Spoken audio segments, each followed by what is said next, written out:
memperkenalkan diri dulu. Nama saya Dadang Sutrisno. Usia saya sekarang 73 tahun, Pak. Itu sudah masuk ke Manula Media katanya. Manula Media ya, Pak.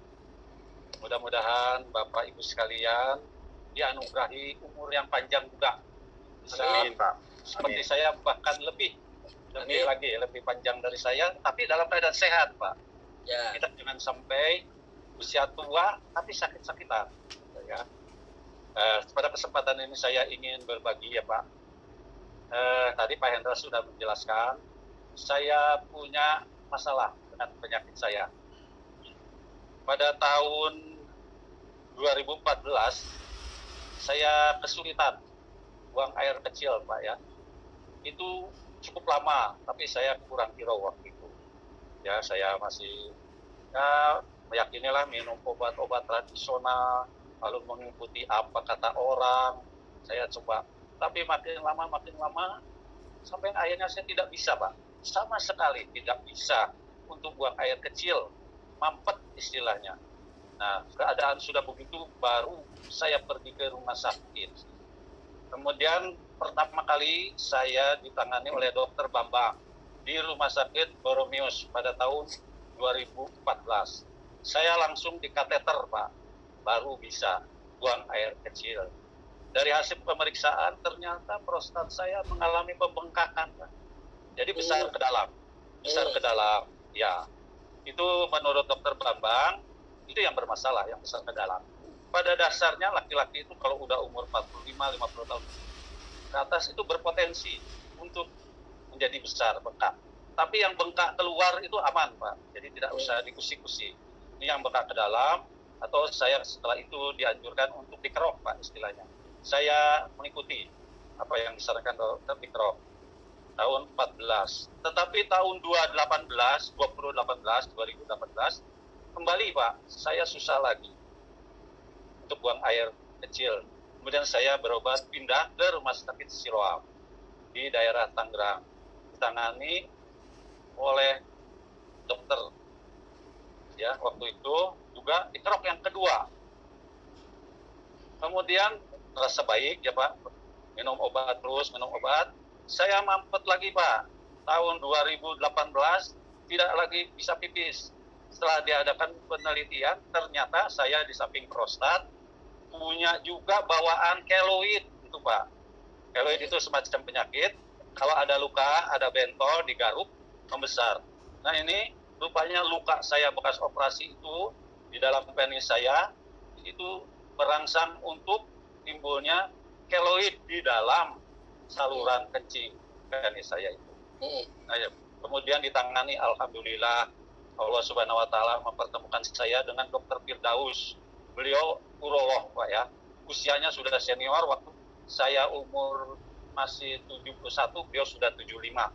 Beliau itu dikenal dokter senior di Rumah Sakit Primer Bintaro Jaya. Saya ditangani beliau. Nah, dioperasi, Pak, dikerok atau dioperasi, tapi setelah itu kembali membesar lagi. Itu karena keloid saya, Pak.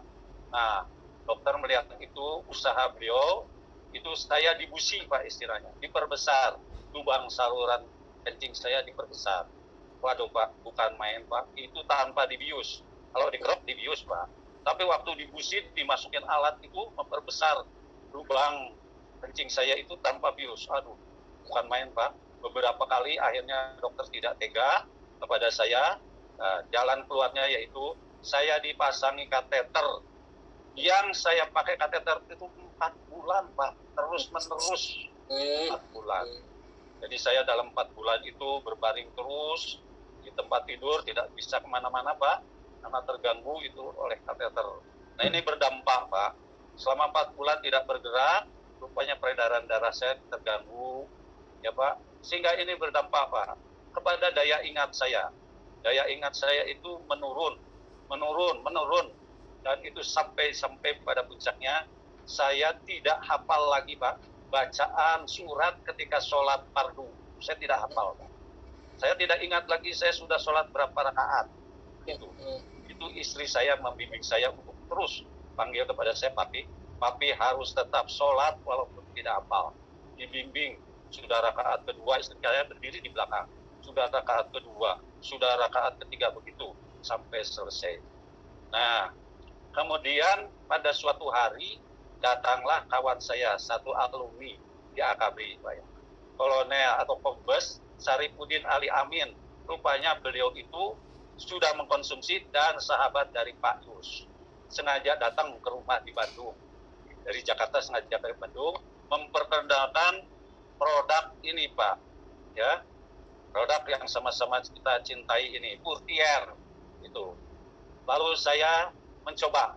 Pertama diberikan oleh Pak Yus itu gratis. Dengan dosis satu hari saya konsumsi 4 pagi, 4 malam. Saya minum terus itu, kemudian saya merasa cocok, ada perubahan. Nah, kemudian pada saat 4 bulan saya pakai kateter, itu dalam keadaan masih berkateter. 4 bulan berkateter, saya dibuka oleh Dr. Firdaus, tidak usah pakai lagi, dan saya disuruh cek, Pak, bagaimana perkembangannya. Alhamdulillah, Pak, dengan izin Allah, dengan karunia Allah, saya membaik, Pak. Itu dites seberapa besar sudah tekanan urin saya ketika saya buang air kecil, diukur, Pak. Nah, hasilnya waktu kembali ke dokter saya bawa. Dokter melihat gambar grafik itu, beliau itu berseloroh, Pak. Pak Dadang, ini Pak Dadang pakai joki nggak nih, Pak? Meriksa air seni. Loh, kok pakai joki gimana? Pak, ini air seni dengan tendangan begini ini, itu air seninya anak SMA, Pak. Kan Bapak ini. Ya, alhamdulillah. Saya bilang, nah dari situ saya terus, jadi saya mulai minum Purtier itu dari bulan Januari, Pak, tahun 19 dengan dosis yang terus sama. Apalagi menghadapi ini pandemi seperti sekarang, di mana usia saya masuk kategori yang paling rentan kan, Pak, orang-orang manual, Pak. Saya tetap mengkonsumsi 4 pagi, 4 malam.